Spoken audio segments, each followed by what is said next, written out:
Благодарам, почитувана пратенички, во однос на прашањето, кое што представува еден, би рекол, од посериозните предизвици сега во делот на безбедноста, меѓутоа и прашање за кое што многу малку се говорело во изминатиот период и во таа смисла многу малку е посветено внимание и на подигањето на јавната свест и на барање на механизми како да се заштитиме во однос на говорот на омраза, посебно имајќи во предвид можности кои што сега се пружаат преку користењето на онлайн платформите или на социјалните медиуми кои што знаеме дека од најрана возраст ги користат дури најмалите па се до највозрастните граѓани.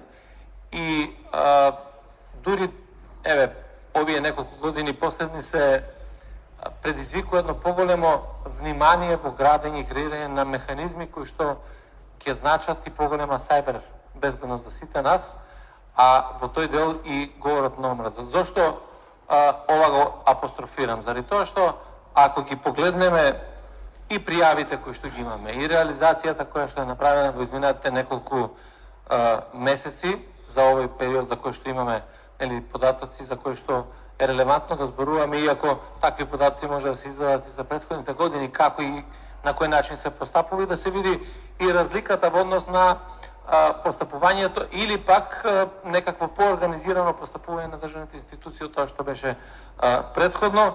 Најголемиот дел од нив се однесува токму на одредени кривични дела кои што се направени преку платформите електронски или преку социјалните медиуми.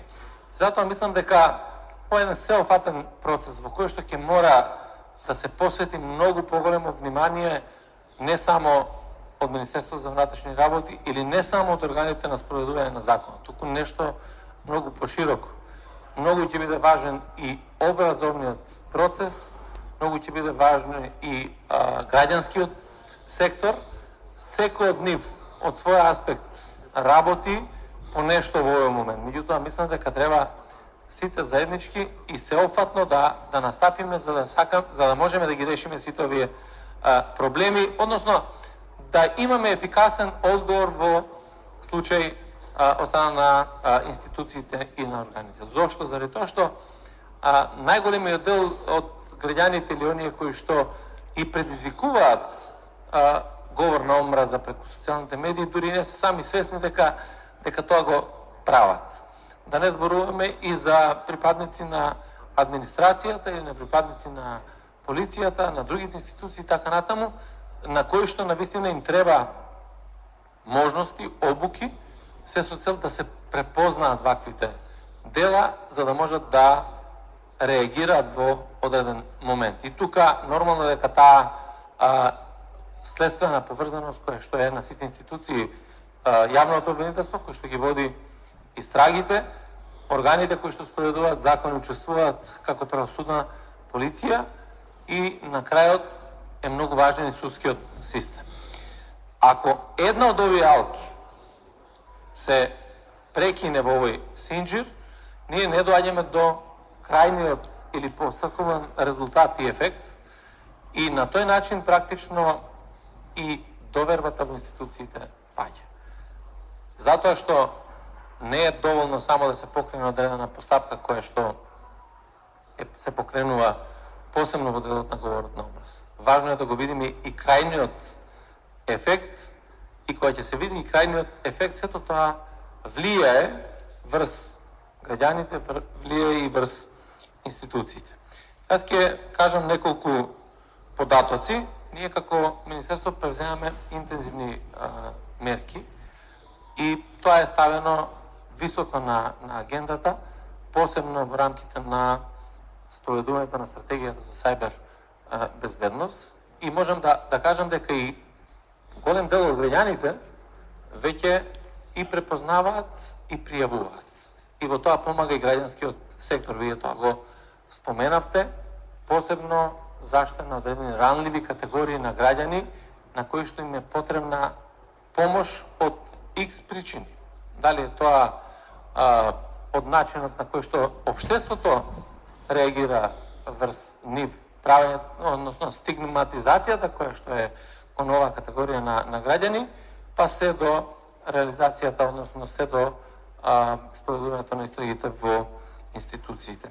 Ние имаме, значи, во однос на периодот јануари-мај 2022 година, тука имаме и споредбени податци како било во 2021 година за истиот период од годината.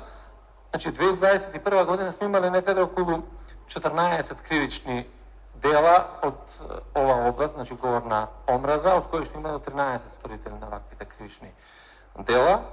Оваа година имаме, зборувам за ширење на расистички и ксенофобичен материјал по пат на компјутерскиот систем. Оваа година имаме по 8 кривични дела и 8 сторители. Имаме едно кривично дело загрозување на сигурноста по електронски пат исто. Еден сторител и едно кривично дело од 2022 година, додека во 2021 година сме имале 2 кривични дела и 2 сторители и предизвикување на омраза, раздор или нетрпеливост врз основа на верска, национална, расна и друга дискриминаторска основа по член 319. Минатата година сме имале за овој период едно кривично дело и еден сторител. Оваа година нема таква пријава за кривично дело и за сторител. Според видот кој што се, значи, реков, се ширење на расистички и ксенофобичен материјал по пат на компјутерски систем, загрозување на сигурноста. Тоа покажува дека можеби не дека се намалуваат говорот на омраз, меѓутоа дека во овој период и немало такви пријави кои што биле поднесени во делот на детектирање на говорот на омраза, додека мора да признаеме дека и за ЛГБТ заедницата имаме во овој дел малку повеќе говор на омраза према нив, заканување и така натаму, дури и едно кривично дело лихварство за кое што и говоревме и на средбата на која што бевме заедно. Од јануари некаде 2020 година па до мај 2022 на подрачјето само на секторот за внатрешни работи во Скопје и на секторот за внатрешни работи во Тетово регистрирани се 8 настани кои што се поврзани со припадници на ЛГБТ заедницата. По преземени мерки 4 од овие настани се целосно расчистени, од кои што се класифицирани како 3 кривични пријави и едно известување до основното јавно обвинителство и за нив се поднесени, значи, кривични пријави процесуирани против одредени сторители. При тоа во овие кривично правни настани се пријавени 5 лица кои што учествувале, од кои 2 се пријавени за кривичното дело насилство, едно е за кривично дело уцена и едно за лихварство, како начин на кој што делуваат посебно врз овие лица. Имаме еден квалификуван настан за загрозување на сигурноста, тоа е на подрачјето на сектор за внатрешни работи во Тетово и овој случај е расчистен и сите преземени мерки се страна на основното јавно обвинителство во Тетово понатаму, додека имаме уште постапување за некои 4 случаи за кои што се прибират дополнителни докази за да можеме да дојдеме до квалификацијата на едно кривично дело. Така да, ова е фактичката состојба во однос на постапувањето. Ако разговараме за тоа дали е доволно, мора да признаеме дека сите заедно мора да допринесеме за да ја сузбиеме ова појава. Пред се во делот на јавноста и подигањето на јавната свест. Затоа што преку социјалните медиуми се случува токму тие кои што се би рекол нехрабри или луѓе со некакви ставови кои што не кореспондираат со мнозинското мислење во државата, да седнат, да пишуваат, да ги изразуваат ставовите, без при тоа да водат сметка дали на тој начин може да предизвикаат одредена штетна последица по било кој во државата и постапувањата во тој дел на вистина ќе зависат од сите нас.